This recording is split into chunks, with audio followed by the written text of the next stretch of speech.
paulit-ulit na lang. Putang ina.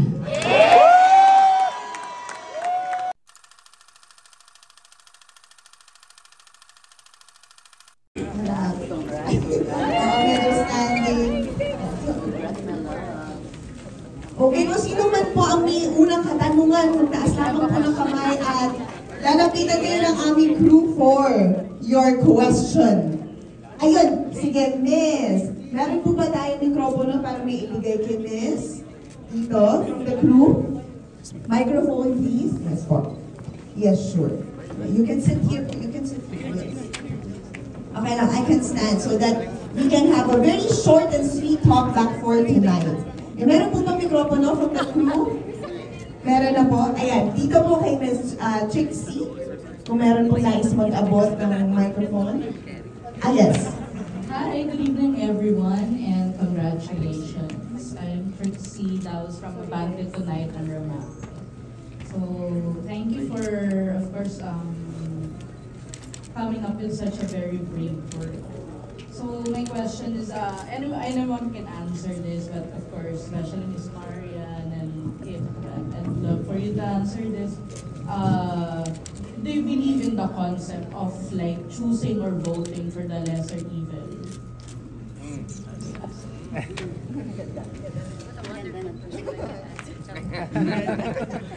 Pag-isipan ko siya, maingat ako. Often naman sa elections natin may good option. It's just that hindi sila binuboto. Hindi sila binibigyan ng boses. Or either they don't have the resources kasi nga hindi sila corrupt. Or very grassroots yung movement nila. Or very pro-people sila and therefore hindi sila binibigyan ng pera ng mayayaman. Often there are good options. Hindi lang siya papansin because of the spectacle and the horse race. In the worst case scenario, wala. Ako pragmatic kasi ang tao eh. Yeah, I think I would choose the lesser evil if given the choice. Kasi sometimes it's a choice between a person who will kill thousands of people versus someone na corrupt din or mahirap yung choices eh. So, kaya nga, what we're hoping for dito sa Balota at least, it's a hopeful film in the sense na a good candidate actually emerged. And a good candidate can potentially win. So sana more of that in the next election. Kasi honestly nakakapagod din yung mga politiko natin sa Pilipinas. Thank you po. Maria. Yes. We have another question please. Yes, sir. Hello, congratulations. Very wonderful film and I would like to ask Maria, Mike Herrera from Nueva Ecija, I would like to ask you, ilang shooting days ito? Para talagang nadi-glamorize ka talaga. Kaya talaga itong role natin sa'yo, na-stress ka, pero hindi mo mag-double performance na congratulations. Salamat po. Ito po ay ginawa namin, sila po ay 10 shooting days, ako po 6 na araw. Thank you. Thank you. Siguro we can have another one? Yes, please, pakiabot na lang po ng mic. Congratulations, Marian. You mastered your craft. Galing. Anyway, this is for the director and the scriptwriter. Why did you highlight and patronize the LGBT or specifically the gays sa perspective ng politics? So, parang mabubuti ba sila? Lesser evil ba sila? Actually, it's an inversion. More than highlighting the LGBTs and women, I'm criticizing the macho culture in Philippine politics. Kaya nga from the start, it's all about real man.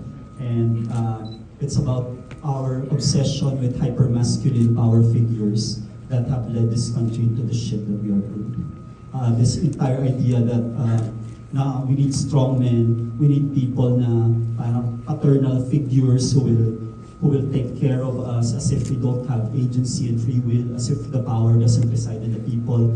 So it's a very, it's a very smart question because actually that's the conversation na. Kasi ang ko dito, creative consultant ko dito si Moira. And really, if you look at the thread that's underlying Balota, syempre, I mean, of all the explicit, I haven't been really known as a very subtle filmmaker. Pero of the threads that I am not very, hindi super pinupush dito, may underlying talaga ng toxic masculinity and that sort of us worshipping strong men that I would really, really like to critique. And so, who are in power in Balota? Sino nagkakarga ng demokrasya sa Balota? It's women, it's LGBT, basically non-straight people. In fact, the only policeman that has a conscience is also an LGBT character. Pero I would like to note na hindi luminis yung puso niya dahil nakita niya yung katotohanan. It's still evil. Because ang pinanggagalingan ng pag-change ng character na yun is loyalty pa rin. Patronage pa rin, loyal siya dun sa teacher. Selfish pa rin. That's why he still has blood on his hands. Pero yun, I really wanted to interrogate our obsession with macho men. But we need strong leaders, strong men will make us change. Hindi yun, ikaw yun. And honestly, I've been with, because of the campaign, I've met a lot of these politicians. And when you meet them up close, they're so mediocre. They're so underwhelming. They're such small people. And they're so underwhelming. Pag nakita mo sila in real life. Pero ine-elevate nila natin sila to their status. Kaya nga, ang argument ko is the power really should be with the people, not be strong. Yes! Thank you, Direk Claire. Ngayon, meron po ba tayong susunod na katanungan mula sa ating... yes, please. Hello po, good afternoon po to everyone, and to the whole cast and crew of Balota, congratulations po. I'm Clara from GMA News and GMA Integrated News Social Media. So I would just like to ask Miss Marian po, everyone did a really wonderful performance in this movie po. But Miss Marian, can I ask, is there a line po in your movie po, Balota, that really stuck with you? And what is the message that you hope that line delivers to the people who watch the movie? Uulitin ko yung linya ko para sa'yo. Paki-zoom in po ito.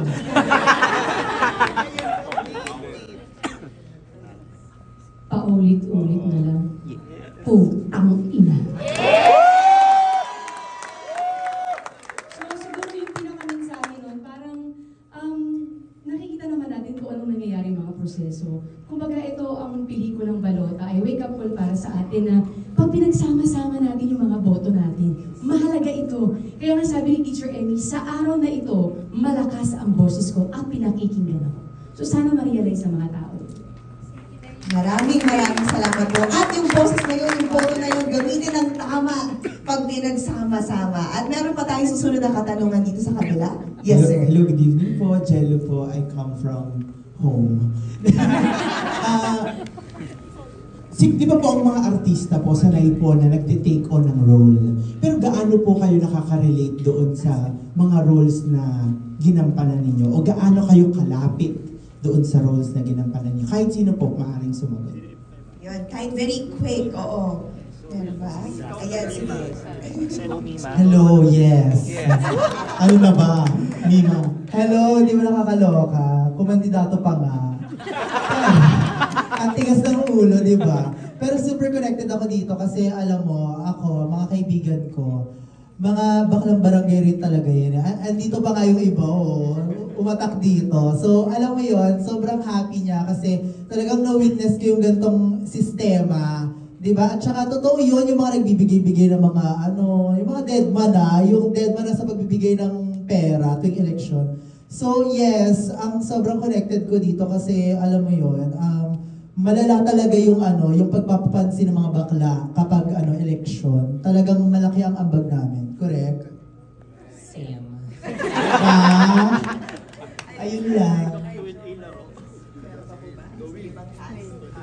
Yes, you will. Ako, sobrang nakaka-relate ako sa character ko dito kasi ako in real life talaga parang mamas boy din na talaga ako eh. Sorry. And ayun, parang pag napunta sa ganung sitwasyon, same lang kami ni Enzo na parang gagawin din yun lahat para makasurvive, ganyan. Kumbaga may plan A and plan B. Meron pa po ba naisundan ka? Gusto ko si Miss Marian, very teacher. Tinatawag yung mga students niya. Sige po, Miss Donna.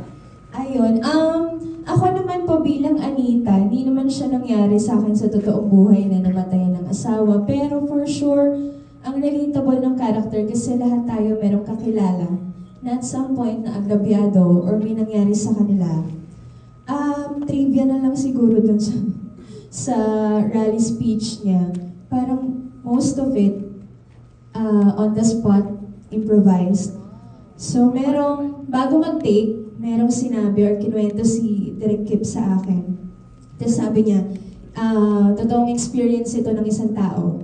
Ikwento mo gamit yung boses ni Anita. So, ayun. So, ang tawag ko kay Direk Kip talaga, Kip, mapaglaro ng feelings o banda.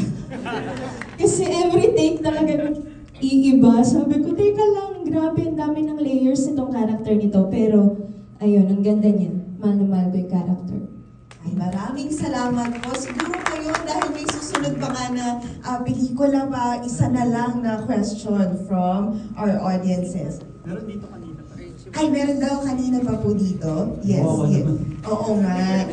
Marami rin nakapila, pero I'm sure makakausap niyo pa sila sa labas. First of all, congratulations po sa lahat ng cast. I'm Vito Santos po, content creator from YouTube and TikTok. And my question po is for Direk Kip and Miss Marian. So, for Direk Kip po, is this based on true events po or true story? Kasi very realistic yung mga nangyayari doon sa movie and makaka-relate talaga bawat isa. And kay Miss Marian po, what is your, ano po yung difference and pagkakatulad sa iyo ni Teacher N? Thank you po. Madami. Una sa lahat, pangarap ko maging teacher. Sabi ko naman kung hindi ako artista, sa mga past interview ko, pangarap ko talagang maging teacher. Pangalawa, nanay ako. At siguro ganun kasi ako sa mga anak ko parang ganun ka-close sa mga anak ko. At siguro yung pagiging determinasyon ni Teacher Emmy, kilala niyo naman ako in showbiz. Sobrang transparent ko. What you see is what you get. Sasabihin ko kung ano talagang nararamdaman ko at kung ano gusto kong sabihin na walang filter. Ganun si Teacher Emmy. Basta makakabuti para sa lahat, siguro sa akin gagawin ko makakabuti para sa mga pamilya ko, sa mga anak ko, sa mga kaibigan ko. Lahat yan gagawin ko para sa kanila. Siguro yung sobrang mapagmahal ni Teacher Emmy na to the point na hindi niya na naiisip yung sarili niya. Basta, maging safe at save niya lahat. Okay na. Well, ang starting point talaga nito, meron akong tita na teacher. Actually, nandun siya sa past movie ko sa DY. Ang pangalan niya si Teacher Lilith. So, ano siya ngayon, dean na siya ngayon. Pero dati, ganun yung ginagawa niya, poll watcher siya. I also volunteered dati sa poll watching. And so, yun yung catalyst talaga. But later on, ang dami palang stories na ganito. Nakakatawa nga kasi pag yung, sorry, no offense, I'll just real talk this pag may nakakausap ako nakapanood ng pelikula na nandito sa circle na to ng mga cinephiles, ng mga politically aware, ng Cinemalaya crowd, meron silang feeling na, alam naman na ng mga tao to bakit parang wala namang contribution to sa diskurso, alam na to ng mga tao. But I'm telling you, I've seen the data. I've looked at the social media posts during the campaign period. Kasi ang pinakatrabaho ko noon ay tignan yung social media posts ng mga hindi ko kalyado. And I'm telling you, 70 to 80% of this country has no idea that this is going on. In our little echo chamber, we know, but people don't know. And more importantly, people who know are in denial about it. Sobrang daming tao na nagbenta ng boto nila na immediately after binenta yung boto nila at namili ng cellphone, pinakyaw dun sa maliit na community yung mga cellphone, anong ginawa nila? Nakipagpardagulan sila sa internet at sinabing walang dayaan. So para sa akin, yun yung magiging tulong ng pelikula. Not for people like us who are aware. Not for the Cinemalaya crowd. Because the Cinemalaya crowd, they tend to be smart. It's really for people who have no idea. Or in denial. More importantly, it's really for the people who do not even know that they have any power in the system. Because most Filipinos would rather believe that they're better off with a strong man, with a figurehead, with a leader, and nandun yung pag-asa. Wala. Nasa atin yung pag-asa. Diba? Wala sa'yo, Edralin, yung pag-asa. Sila. Tayo din. Maraming salamat po. At talaga namang nakakamangha yung tapang ng bawat isa sa produksyon. Siyempre, headed by Direk Kip. And sana nahawaan kayo ng tapang na yun para ipaglaban ang katotohanan para sa bayan natin at para sa mga susunod pang henerasyon. Huwag kayong mag-alala. Alam ko marami pa kayong katanungan. Maaari nyo silang i-meet sa labas. Dahil alam ko yung sobrang apektado kayo sa talagang mensahe na ibinahagi sa atin ng grupo ng Balota. Muli maraming salamat po. At sana suportahan niyo pa ang iba pang mga pelikula dito sa Cinemalaya. Okay, picture lang po tayo with everyone. Thank you so much. At magkita-kita po tayo sa mga susunod na Cinemalaya. At salamat sa pagsuporta ng Philippine Independent Films. Salamat! Si Miss May nasa. Si May. Ma'am May.